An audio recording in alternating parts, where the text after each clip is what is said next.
ओडिशा के बालासोर में बड़ा ट्रेन हादसा, 233 से ज्यादा लोगों की मौत, करीब 900 लोग जख्मी हैं। बालासोर के बहागना के पास शुक्रवार शाम करीब 7 बजे हुआ ट्रेन हादसा। 2 एक्सप्रेस ट्रेनें और एक मालगाड़ी हादसे की चपेट में आए। इस हादसे में मरने वालों की तादाद बढ़ने की आशंका है। चश्मदीदों के मुताबिक ट्रेन में कई लोग अब भी फंसे हुए हैं। सबसे पहले यशवंतपुर से हावड़ा जा रही सुपरफास्ट एक्सप्रेस डिरेल हुई। इसके कुछ डिब्बे दूसरी पटरी पर पलट गए। डिरेल हुए डिब्बों से चेन्नई जा रही शालीमार चेन्नई कोरोमंडल एक्सप्रेस ट्रेन टकरा गई, जो पहले से डिब्बे डिरेल थे, और इसकी वजह से कोरोमंडल ट्रेन भी हादसे का शिकार हो गई। कोरोमंडल एक्सप्रेस के डिरेल हुए डिब्बे दूसरे ट्रैक पर खड़ी मालगाड़ी से जा टकराए। कुछ बोगियां मालगाड़ी के ऊपर भी चढ़ गई। घायलों को आसपास के अस्पतालों में फौरन भर्ती करवाया गया। आसपास के जिलों के सरकारी और प्राइवेट अस्पतालों को भी अलर्ट पर कर दिया गया है। घटनास्थल पर रेस्क्यू ऑपरेशन जारी है। एनडीआरएफ, ओडीआरएफ समेत जिला प्रशासन की टीमें ऑपरेशन में शामिल हैं। सेना और एयरफोर्स की भी मदद ली जा रही है। स्थानीय लोग भी रेस्क्यू ऑपरेशन में मदद कर रहे हैं।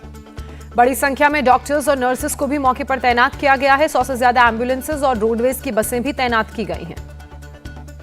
रेल मंत्रालय ने मुआवजे का ऐलान कर दिया है। मृतकों के परिवार के लिए 10-10 लाख और घायलों के लिए 2-2 लाख के मुआवजे का ऐलान। पीएमओ ने भी मारे गए लोगों के परिवार को 2-2 लाख देने का ऐलान किया है। घायलों का 50-50 हजार के मुआवजे का ऐलान। पीएम मोदी ने रेल मंत्री अश्विनी वैष्णव से घटना की खबर ली, जानकारी ली। रेल मंत्री अश्विनी वैष्णव आज खुद घटनास्थल पर पहुंच रहे हैं। ओडिशा के सीएम नवीन पटनायक भी आज घटनास्थल पर पहुंचेंगे। सीएम पटनायक पूरी रात कंट्रोल रूम में बैठकर रेस्क्यू ऑपरेशन की जानकारी लेते रहे। पश्चिम बंगाल की सीएम ममता बनर्जी ने भी राहत और बचाव काम में मदद के लिए एक टीम भेजी है। खुद हालात की लगातार निगरानी कर रही है। हादसे की वजह से 18 से ज्यादा ट्रेनों को कैंसिल किया गया है और कई ऐसी ट्रेनें हैं जिनके रूट को डाइवर्ट किया गया है। ओडिशा के बालासोर में ट्रेन दुर्घटना पर बोले फायर सर्विसेज के डीजी सुधांशु सारंगी, हमारी 14 टीमें बचाव के काम में लगी हैं। फायर सर्विसेज की टीम ने करीब 400 लोगों को बचाया। युद्ध स्तर पर राहत बचाव का काम जारी है। रेलवे ने दोनों ट्रेनों में यात्रा कर रहे मुसाफिरों के परिवार के लिए हेल्पलाइन नंबर्स जारी किए हैं। पश्चिम बंगाल, ओडिशा, तमिलनाडु और आंध्र प्रदेश के सरकारों ने भी हेल्पलाइन नंबर्स जारी किए हैं। रेल मंत्री ने हादसे के उच्च स्तरीय जांच के आदेश दिए हैं। दुर्घटना की वजह जानने के लिए जांच की जाएगी। ओडिशा रेल हादसे पर राष्ट्रपति द्रौपदी मुर्मू ने दुख जताया। शोक संतप्त परिवारों के लिए अपनी संवेदना जाहिर की। पीएम मोदी ने ट्रेन हादसे पर दुख जताया, पीड़ित परिवारों के प्रति संवेदना व्यक्त की, घायलों के स्वस्थ होने की कामना भी की।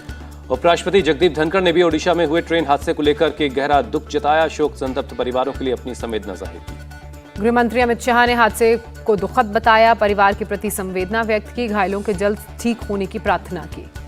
यूपी के सीएम योगी आदित्यनाथ ने भी ट्रेन दुर्घटना में मारे गए लोगों के परिवार के प्रति अपनी संवेदना जाहिर की। कहा जो जख्मी हैं वो जल्द स्वस्थ हों। कांग्रेस अध्यक्ष मल्लिकार्जुन खड़गे ने ट्वीट कर गहरा दुख व्यक्त किया। कांग्रेस कार्यकर्ताओं से हर संभव मदद करने का अनुरोध किया। कांग्रेस नेता राहुल गांधी ने ट्रेन दुर्घटना पर दुख जताते हुए ट्वीट किया। कांग्रेस कार्यकर्ताओं ने राहत और बचाव में मदद करने के लिए उन्होंने कहा है। प्रियंका गांधी वाड्रा ने भी दुखद ट्रेन हादसे पर ट्वीट किया। संवेदना जाहिर करने के साथ ही कांग्रेस कार्यकर्ताओं से राहत के कामों में मदद की अपील की। ओडिशा ट्रेन हादसे के बाद गोवा मुंबई वंदे भारत एक्सप्रेस की लॉन्चिंग समारोह को रद्द कर दिया गया। पीएम मोदी आज इसे हरी झंडी दिखाने वाले थे। रेसलर्स के समर्थन में खाप महापंचायत ने केंद्र सरकार को अल्टीमेटम दिया। बृजभूषण सिंह की 9 जून तक गिरफ्तारी की मांग की।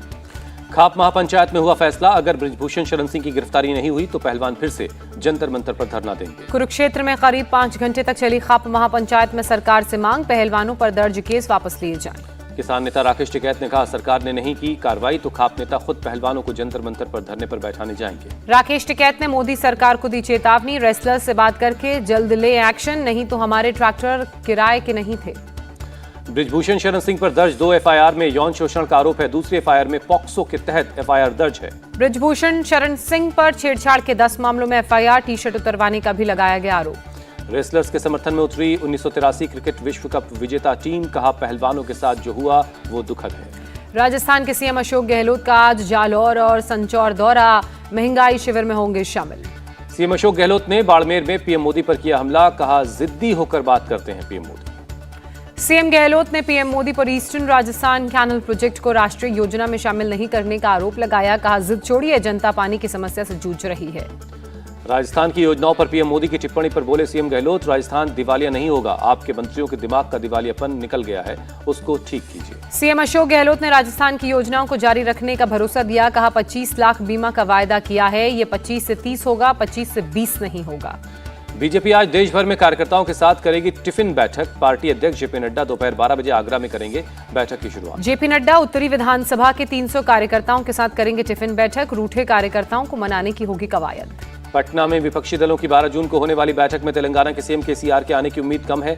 दिल्ली के सीएम के अरविंद केजरीवाल का आना भी तय नहीं है। विपक्ष की बैठक से पहले महागठबंधन के सहयोगी हम पार्टी के प्रमुख जीतन राम मांझी ने रखी मांग। बिहार में लोकसभा की कम से कम 5 सीटों पर ठोका दावा। बिहार के पूर्व मुख्यमंत्री जीतन राम मांझी का दावा, राज्य की 5 लोकसभा सीटों पर चुनाव लड़ने के लिए उनकी पार्टी तैयार है। जीतन राम मांझी ने सीएम नीतीश कुमार की तारीफ की। कहा, विपक्षी एकता की कोशिश के लिए उनको देना चाहिए शुक्रिया। 12 जून को पटना में होने वाली विपक्ष की मीटिंग में शामिल होंगे अखिलेश यादव। विपक्ष को एकजुट करने के लिए ये बैठक हो रही है। बागेश्वर धाम के पीठाधीश्वर पंडित धीरेन्द्र कृष्ण शास्त्री का आज से वडोदरा में सजेगा दरबार। शाम 4 बजे लगेगा दिव्य दरबार। बाबा बागेश्वर ने राजकोट में फिर भरी हिंदू राष्ट्र की हुंकार। कहा, भारत हिंदू राष्ट्र तब बनेगा जब एक एक हिंदू आपस में जुड़ेगा। बाबा बागेश्वर ने दिया राम सेतु का हवाला। कहा, अगर एकता हो तो समुद्र पर पुल बांधा जा सकता है। हिंदुओं में एकता होगी तो चांद पर भी तिरंगा लहराएगा। बाबा बागेश्वर ने किया लव जिहाद का जिक्र। कहा, मंदिर के पुजारी हर मंगलवार और शनिवार को दें सनातन की शिक्षा, ताकि बेटियों को कोई कलावा पहनकर बहका ना पाए। बाबा बागेश्वर के दरबार में पहुंचे गुजरात के पूर्व सीएम विजय रूपाणी। बाबा बागेश्वर का आशीर्वाद लिया। विजय रूपाणी के साथ बीजेपी के कई नेता भी दरबार में पहुंचे। कई दिग्गज कारोबारियों ने भी बाबा का आशीर्वाद लिया। पंडित धीरेन्द्र कृष्ण शास्त्री के हिंदू राष्ट्र के संकल्प पर बोले दिग्विजय, संविधान में हिंदू राष्ट्र की कोई गाथा नहीं। पूर्व सांसद आनंद मोहन का बीजेपी पर जी कृष्णैया की पत्नी को भड़काने का आरोप। कहा, वो विरोध करने नहीं आई, उन्हें लाने का काम किया गया। आनंद मोहन ने कहा, पूर्व डीएम जी कृष्णैया की हत्या मामले में 34 लोगों के खिलाफ थी चार्जशीट। 33 के छूटने पर नहीं आई। हम रिहा हुए तो सुप्रीम कोर्ट चली गईं। दिल्ली के पूर्व डिप्टी सीएम मनीष सिसोदिया को हाईकोर्ट से मिली बीमार पत्नी से मिलने की इजाजत। आज सुबह 10 बजे से शाम 5 बजे तक पुलिस को हिरासत में पत्नी से मिल सकेंगे। मनीष सिसोदिया को शराब घोटाले में नहीं मिली दिल्ली हाईकोर्ट से जमानत। कोर्ट ने नियमित जमानत पर फैसला रखा सुरक्षित। सरकार बनने के बाद कर्नाटक कैबिनेट की पहली बैठक। सीएम सिद्धरामैया ने कहा, 5 गारंटियों को इस साल में लागू करेंगे। 1 जुलाई से कर्नाटक में लोगों को 200 यूनिट फ्री बिजली मिलेगी। पहले के बकाये को जमा करना होगा। कर्नाटक में गृह लक्ष्मी योजना के तहत घर की महिला मुखिया को मिलेंगे 2000 रुपए। जून 15 से 15 जुलाई तक एप्लीकेशन देनी होगी। कर्नाटक कांग्रेस का कर्नाटक बीजेपी के नेताओं पर तंज। नाम लेकर गारंटियों का लाभ लेने को कहा। बीएस येदियुरप्पा से मिले कर्नाटक के पूर्व मुख्यमंत्री बसवराज बोम्मई। कर्नाटक में बीजेपी ने अभी तक नहीं किया है नेता विपक्ष पर फैसला। नेपाल के प्रधानमंत्री पुष्प कमल दहल प्रचंड पहुंचे इंदौर। नगर निगम के सॉलिड वेस्ट मैनेजमेंट प्लांट अपने मंत्रिमंडल के साथ किया दौरा। पुष्प कमल दहल प्रचंड ने उज्जैन में किया महाकाल का दर्शन। भेंट की नेपाली रुद्राक्ष की माला और 51,000 रुपए। कोयम्बटूर में बदला मौसम का मिजाज। कई इलाकों में हुई तेज बारिश की वजह से जगह जगह जलभराव हो गया। लोगों को आने जाने में हो रही परेशानी। असम के जोरहाट में तूफान और बारिश का कहर। कई इलाकों में बर्बादी नजर आई। तूफान की वजह से कई मकान और गाड़ियों को नुकसान पहुंचा। लोगों के सामने खड़ा हुआ खाने पीने का संकट। प्रयागराज में माफिया और पूर्व विधायक विजय मिश्रा का करोड़ों का आलीशान मकान कुर्क किया गया। डुगडुगी बजाकर मकान को किया गया सील। अल्लाहपुर में मकान को भदोही पुलिस ने गैंगस्टर एक्ट के तहत कुर्क कर दिया। किराएदार को मकान खाली करने के लिए 24 घंटे की मोहलत दी गई थी। पुलिस ने मकान पर कुर्की का लगाया था नोटिस। भदोही के डीएम विजय मिश्रा के मकान को कुर्क करने का आदेश जारी उन्होंने किया था। दिल्ली के बदरपुर में 2 लड़कों ने एक युवक पर चाकू से किया वार। घायल लड़के की हालत गंभीर। सीसीटीवी में कैद हुई पूरी वारदात। घायल लड़के का एम्स के ट्रॉमा सेंटर में चल रहा है इलाज। मौके पर पहुंची पुलिस मामले की जांच में जुटी। दिल्ली के मोती नगर में एएसआई विक्रम पर चाकू से हमला। शख्स को रोकने पर किया वार। आरोपी को पकड़ने गई थी टीमों को गठन किया गया। 9 दिन दिल्ली पुलिस की रिमांड में रहेगा संपत नेहरा।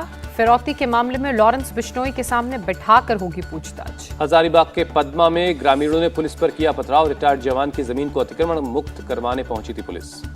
पश्चिम बंगाल के दीनहाटा में बीजेपी नेता प्रशांत रॉय की गोली मारकर हत्या। बीजेपी ने टीएमसी पर लगाया हत्या का आरोप। गाजियाबाद के नंदग्राम में 3 तलाक का एक मामला सामने आया। महिला ने दर्ज करवाई शिकायत। पुलिस ने कार्रवाई शुरू की। जयपुर पुलिस की शराब माफिया से मिली भगत का वीडियो आया सामने। थाने लाई गई शराब को बिना कार्रवाई छोड़ने का आरोप। थाना परिसर में खड़ी शराब ठेकेदार की कार में पेटियों को वापस रखवा दिया गया। मामला हल्का करने के लिए महज कुछ शराब दिखाकर एफआईआर दर्ज की गई। शराब माफियाओं से पुलिस की मिली भगत के आरोप के बाद मचा हड़कंप। पूरे मामले में जांच की जा रही है, ऐसी बात कही गई। बेंगलुरु ग्रामीण इलाके में बिना सिर की एक महिला की लाश मिलने से सनसनी फैल गई। पुलिस जांच कर रही है। घर से बदबू आने पर पड़ोसियों ने पुलिस को सूचना दी। स्पेशल टीम का गठन कर आरोपियों की तलाश अब तेज की गई। नागपुर में महाराष्ट्र नव निर्माण सेना ने अनोखे तरीके से निकाला पेयजल समस्या को लेकर मोर्चा, बारात निकालकर अपना विरोध दर्ज करवाया। कार्यकर्ताओं के हाथ में मटका और चाबुक दिखा, मुखौटा पहनकर बैंड की धुन पर महानगर पालिका पहुंचे। पुलिस ने सुरक्षा के लिहाज से मेन गेट बंद किया। पाकिस्तान के कराची जेल से रिहा किए गए 200 भारतीय मछुआरे बाघा बॉर्डर पर भारतीय अधिकारियों को सौंपे गए। पाकिस्तान ने 500 मछुआरों को छोड़ने का किया था फैसला। अब तक 400 मछुआरों को ही रिलीज किया गया। जुलाई में रिहा किए जाएंगे बचे हुए 100 मछुआरे। सेनेगल की राजधानी डैकर में यूनिवर्सिटी को किया गया बंद। सेना और प्रदर्शनकारियों के बीच भड़की हिंसा के बाद सरकार का फैसला। यूनिवर्सिटी अचानक बंद होने के बाद सड़कों पर सामान के साथ दिखे छात्र। विपक्ष के नेता की सजा के बाद डैकर में भड़की हिंसा। यूक्रेन के बखमुत में रूसी सेना की बढ़त को रोकने में जुटी है यूक्रेन की सेना। बाहरी इलाकों में की गई नाकेबंदी। अमेरिकी राष्ट्रपति जो बाइडेन की पत्नी जिल बाइडेन का मिस्र दौरा। एक स्कूल में छात्रों के साथ की मुलाकात। जिल बाइडेन ने अल अजहर मस्जिद का दौरा किया। सुन्नी धर्मगुरुओं से ली मस्जिद के बारे में जानकारी। भारत के विदेशी मुद्रा भंडार में लगातार दूसरे सप्ताह गिरावट दर्ज की गई। 4 अरब 34 करोड़ डॉलर की गिरावट हुई दर्ज। भारतीय विदेशी मुद्रा भंडार 589 अरब 14 करोड़ डॉलर पर पहुंचा। आरबीआई ने जारी की 26 मई को खत्म हुए हफ्ते की रिपोर्ट। ट्विटर को टक्कर देने की कोशिश में मेटा जून के अंत तक माइक्रो ब्लॉगिंग साइट कर सकता है लॉन्च।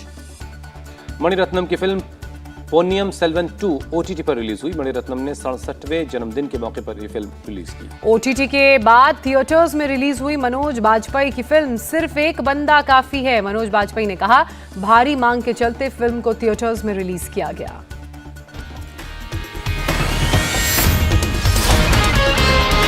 इंडिया टीवी हर वक्त हर जगह डाउनलोड करने के लिए सर्च करें India TV news Google play store या ऐप स्टोर पर।